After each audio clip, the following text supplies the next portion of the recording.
Hello and welcome to episode 8 of my tutorial series for Songs of SYX. In the last one, we have set up a production of cotton, fabric, and clothing for our city. That's going to get us somewhere. Happiness-wise, though, our citizens aren't, well, they are not that happy. And we have our first event of extortion money. Wonderful. So that's very, very good for the sake of the tutorial. So before we get into that extortion case here, I just want to finish my sentence, you rude people. So, we're going to work to expand on what we got there. But the most important thing is we have to increase the city's happiness again before we can get into the next tier of productions. That would be metal production and cut stone production. But let's get back to this one. So, here's one trick that I personally did like so far a lot. So, we get extorted to pay up a ransom money. So these guys want much more denarii than we got, and as you see here, we now went into a net negative denarii amount. So here's one fun thing that I have noticed so far in this game: as long as you have no military, the people raiding your city will always be paid off. So if you don't like the combat aspect of this game, like I personally do, I don't like the army control that much. I know how it works, but I feel it's... well, more about that later. So, long story short, as long as you have no military in your city stationed, my own experiences were with version 62, whenever raiders came, they just took money. And the fun thing here is you can't go on negative in your treasury. So what it does now is our imports will be hampered for a while because we have to get this money positive again before we can buy anything. But, you know, we have our exports running, so whatever. It ain't that much of a big deal. So you don't need to fear raiders too much early on. But let's get back into the other topic. So the production of cotton, fabric, and the stuff here is, at this point, well, we are going to monitor it, and we have to work on something else first, and that's new services. The ration maker is a necessary evil to get towards the prepared meals. This will unlock the canteen. The canteen right now is the next cheapest source of happiness for our city. All the other sources here, the bathhouse is 1,800 points, so are the tombs, and the arenas, and pretty much everything that we could unlock now is darn costly. So the canteen is the next cheapest thing. The ration maker, though, well, the ration maker is pretty cool if you want to earn money early on, because you can technically just the ration maker just preserves food and makes it better tradable. But right there at this very moment, I don't think we need that, especially since we don't have the necessary workers for that. So to unlock ourselves the canteen, though, there is another thing that we have to do. We have to build a new lab, because we are pretty much at the current science cap. So left shift, left click, and you copy that building. I personally only build one building of one type most of the time per game, like one lab design, and that's going to be reused until I'm done with my city. At least that worked out pretty well for me. So right now we are again in a slower phase. Songs of SYX has well, I'd call it an ebb and flow of progress. You know, it's pretty normal that you go and that you are struck with phases where you are very low on workers and there's not much migration happening towards your city. We're also going to cover the topic of nurseries, so how to grow your own Crotonians. But for today, we're going to stick with what we got there. So the really good part about our current situation is we are churning out more and more fabric and clothing. At some point, if everything goes as I hope it does, we will have an overproduction of clothing, because here we go. At some point, you know, everybody has a suit of clothing. Well, wishful thinking. If this doesn't stop, then my production ain't high enough. but you just have to balance things out to some degree and watch them how they go. In the meantime, we're watching our lab to be built. Downside, we don't have enough furniture right now, but I'm not going to speed anything up. Oh, we have homelessness happening. So where's the homelessness? Ah, the new janitor that I've put up because city looks like crap. If you see too much degradation in your city, that's all the red splotches there when you click a janitor's house. It's... Well, I can't only recommend you to build more janitors in this case because, well, the auto-employment of the AI somehow has a knack for keeping your parts of the city a little bit more degraded. The only way that I found so far to counter that was to just set up more janitors because, you know, this way the AI will automatically cover more areas and that just helps. Because I'm personally not willing to try and balance my janitors myself. Of course you can do so if you are a micromanagement animal more than me. That's way to go, but I just wanted to pinpoint where it's why my city's looking like crap. So, meanwhile, when the lab's constructed, meanwhile we're waiting for the lab to be constructed. Curse you, Grammar. And also, as we see there, our money is now pretty hard net negative still. We're slowly recovering from that blow, but more slowly than anything else. But well, it is as it is. That's why we have a certain amount of imported goods available in our stockpiles, so we have at least enough material to repair our city. No problem there. Okay, the lab's almost done, and that'll unlock the ability for us to gain more science points, because right now we're a little bit stuck. And I'm never willing to spend my last few points of science, you know. So let's see, 5 scientists. We can't really afford many more than that. Let's see, 387. Well, luckily we have a sudden surge of happiness here. The lawfulness has increased. Well, however that came together. I'm quite surprised about that after the guard posts let me down the last time, so... Alright. The law system is something I totally admit that it still confuses me, and I'm not quite sure how it works at times, but, well, whatever. So, we're bringing up now 10 scientists in there. I think that should be enough. Let's fast forward a tad bit. So 750. That's exactly the amount of science we're going to need to allocate for the canteens. Perfect. So, well, canteens, though, are a little bit of a nasty thing. First of all, we'll have to get ourselves some money that we don't have, so we're, you know, we're going cheap, you know me. We're selling our leather then, because if we're going broke, we're selling our leather, because I know that there's a couple of things we require. Also, since we are low on workers and we still need more people, we're drawing some roads.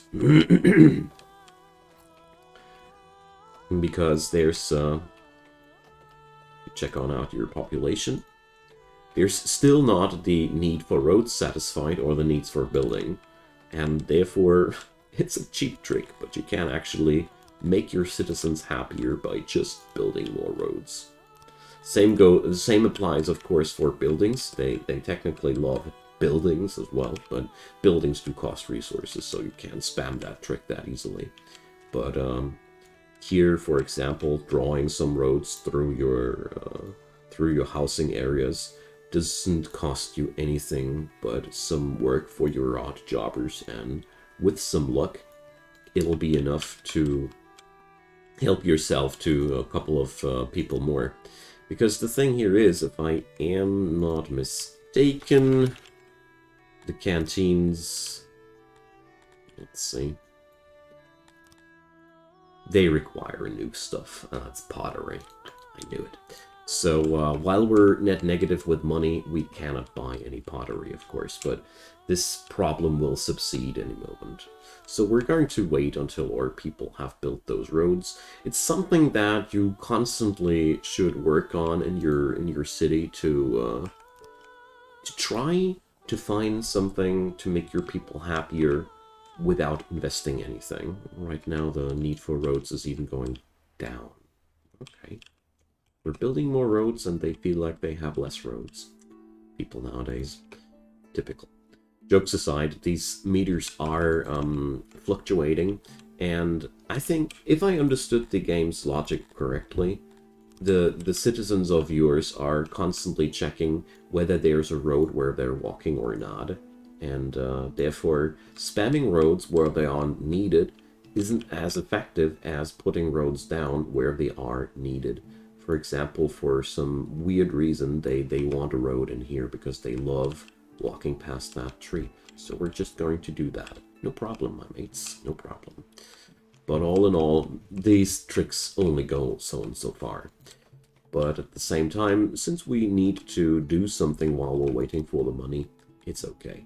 We're also going to plant down some more trees, because trees are only requiring us to invest some wood, and we'll regain happiness in return for that. Of course, as you see here, the city is already covered with trees quite decently, but you know, the harmony meter of our people ain't full yet, so we're going to work on that as well. Especially nice for those areas where you cannot build anything in particular because it's too noisy anyways, you know. It's one part where I love putting down trees. So, all in all, these are band-aids, alright? But sometimes you have to do what you have to do. Okay. Our money is slowly recuperating, and, well, we're going to design the canteen in the meanwhile. So, the canteen is a very similar building to the eatery. It's basically the upgraded version of the eatery. So, the moment you got the canteen, you basically don't need the eateries anymore, if I'm not... Correct me if I'm mistaken. But, the cool part about the eatery is that it's a very, very cheap buildable thing. Whereas the canteen is quite a costly monster, as you see. Okay, so we're going to set on up another larger blueprint. You know me. We want to build something that'll get us through the entirety of this run. So, cooking stations provide service slots. Let's put another down here. I managed to have unstable spots there. So, cooking stations provide services, and the tables, well, you know how it's going. They need to be at 100%, yada yada yada. The usual rules of engagement apply. So, we're trying to make things go fit in here as well as possible. So, the usual conflict there. Well, I think we're going better with those narrow table lines. The wide ones aren't too fitting for our blueprint. And here we go. Ain't the best design, but also not the worst. So all in all, I see it. We need a lot of resource, but most importantly, we need a lot of pottery there, which we don't have yet. So that's our next import station. So left control to copy that. And we're starting to import things there as well. So we have a net negative workforce. Always a bad sign. So first off, when that happens, pause the game right away. It's always a pretty dramatic thing if you leave that unchecked for a too long, for a extended period of time. So we have to fix that. Somewhere the auto-employment of our city has drawn a stupid amount of people, and we have to find some spot where we can now say, yeah, we can tune it down here. So that's not always an easy choice. Here, well, I do notice that the pasture's workload is growing. So here in this scenario, well, geez, the degradation of the city is annoying. Why are my janitors not working correctly? Sometimes they do that. Well, that's not the case. That's not the main topic here. We need to find some place where we can reduce on workers, and here it's going to be the carpenter's workshop for the time being. I'm going to lower my carpentry for quite substantial, by quite a substantial amount, because we have to get ourselves out of that situation right now. Raids are always unfortunate. We would have been already a lot further down the road if these raiders wouldn't have attacked us. But as you see there, it's mostly a monetary, some sort of monetary damage, and there's again net negative amount of workers. So we're shutting down the carpentry for the time being, almost, leaving a small trickle for our for the rest of our city.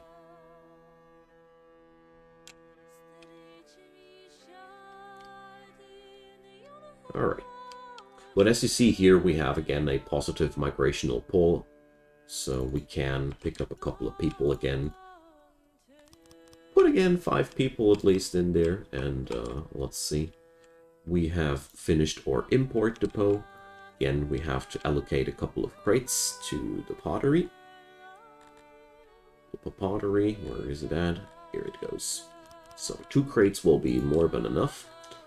And we're going to import that to a very, very low degree again, because, you know, I don't want to have insane stockpiles of that, just enough to repair my city with. And we're going to manually order the rest, because that's, I think, the easiest way to get the job done now. Alright. Meanwhile, we also happen to have not enough metal. Those raiders, they really put a dent in our plans, but it doesn't really matter that much. In Songs of SYX, you have time on your side. It's really like that. Also noticeable, our production of fabric and cotton is going, and clothing is going net positive. So we are on a very, very good way here. So let's wait for the money to be allocated. And here, yeah, this situation ain't that good. So we're going to do something about that. As you see there, here, welds 70%. This is a very, very cheap way of making your people happier. So we're going to help ourselves here to some easy relief. So we're going to build up a hearth over here. And we're going to build a well over here. So these are super cheap buildings that really don't have much effort on them, but they do provide quite a high impact. Also, when we zoom out on the lavatory, you see there's this mesh grid with blue and red meshes. Where it's red, people want that service but don't get it. Where it's blue, people want that service and it's fulfilled. We see that the lavatory situation over there ain't as good as it could be, so we're going to start and stamp up the infrastructure here another time. This is a good zone because I have already decided that the majority of all agriculture will happen over there, so we set that up. Whenever your happiness meter is going towards the 66% line visually, this is some point where you need to act, because if it's red blinking and you know that means a negative trend, and that it's usually the point where you really need to check on out what's wrong with your service grid and where you can improve. The larger your city grows, the more of the same services are required at different spots. You just have to find out where. The problem is always to find where to build those buildings most effectively, And here this mesh grid helps you with that. It's not always, sadly not all those buildings have these helpful little thingies yet, but well, we getting there. Early access, my man, early access. So as you see there, this stabilizes the situation immediately. People aren't as mad anymore. And I saw that a well down here was also required or requested by some people. So we're going to bring down one here as well. The beautiful thing about wells and hearths is they are super cheap, albeit quite effective. You really don't have to put in much effort with these, but you get a lot of returns. So pretty good stuff. Sadly, right now, our money situation is a catastrophe, all in all, because we are just not able to buy the necessary materials and the speed as we need them, but that's just as it is. Whenever my city gets raided, this is like that. It puts my plans back for a couple of years, and that's just normal. So don't be worried when that happens to you as well. But I personally find it a quite nice trick to just pay up and leave it like that, because the thing is like that, we have technically already the ability to get ourselves a militia and fight that back, but practically, well, you see that that dilemma that we have with the workers constantly. Speaking about dilemmata with the workers, so as you see there, everything works as intended. We have another shortage of stages, so that's something we could change as well. And for example, changes here, stages here, those are really, really ungrateful things. I don't know why, but you don't get a mesh grid for the fulfillment of the stage need. I only know that that I could put up a third one here, so I do. But that's something I really hope that it gets changed in the future versions of this game, because it's really, really odd. You know, you have a pretty good readout about many things, but not about that, so it is as it is. Our newfound wealth of fabric is something we're going to use now. I just wanted to wait if it's working as I wanted it to. So, down here we see that our city needs a grand total of 668 pieces of fabric. We're going to designate 50% of that amount to these people now, so they can cover their homes with that. They will now also consume a certain amount of cotton fabric per year due to that, yes. But at the same time, well, watch the effects of that. It is every time you can provide certain materials to your people for their housing, it's an insanely positive effect on your economy. But at the same time, well, you have to provide, you know. You have to provide. So, yeah. Here's one thing that's really, really annoying. When a janitor is missing a certain good, he's stopping to work altogether. I really don't know why that's a thing.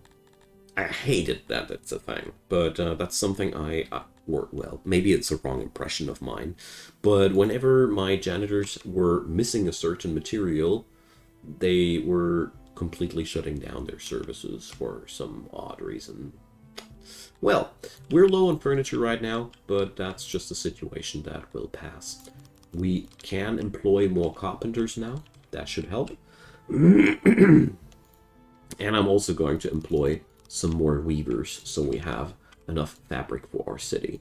Because this is something that does change quite a lot for our people there. Of course, like all these assignments, it takes some time until it kicks into effect. The extra clothing we got, we can also use and will also use in the future, but I don't want to get ahead of myself here at this point. So,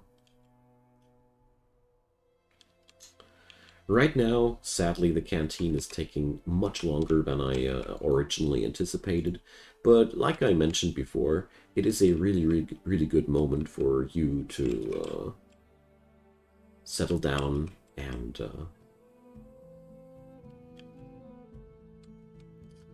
check out where you can improve your city and how.